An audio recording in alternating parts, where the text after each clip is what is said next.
کہو میں تمہیں بتاؤں کہ ان سے زیادہ اچھی چیز کیا ہے؟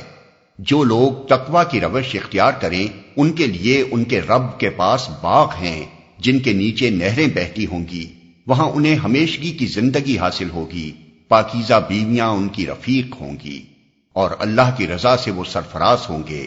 اللہ اپنے بندوں کے رویے پر گہری نظر رکھتا ہے۔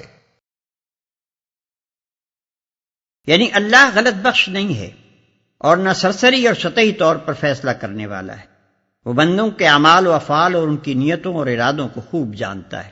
اسے اچھی طرح معلوم ہے کہ بندوں میں سے کون اس کے انعام کا مستحق ہے اور کون نہیں ہے۔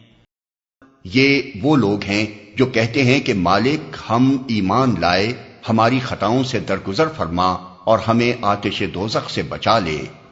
یہ لوگ صبر کرنے والے ہیں، راست باز ہیں، فرما بردار اور فیاض ہیں، اور رات کی آخری گھڑیوں میں اللہ سے مغفرت کی دعائیں مانگا کرتے ہیں۔ یہ لوگ صبر کرنے والے ہیں، یعنی راہ حق میں پوری استقامت دکھانے والے ہیں، کسی نقصان یا مصیبت سے ہمت نہیں ہارتے، کسی ناکامی سے دل شکستہ نہیں ہوتے، کسی لالچ سے پھسل نہیں جاتے، اور ایسی حالت میں بھی حق کا دامن مضبوطی کے ساتھ تھامے رہتے ہیں جبکہ بظاہر اس کی کامیابی کا کوئی امکان نظر نہ آتا ہو۔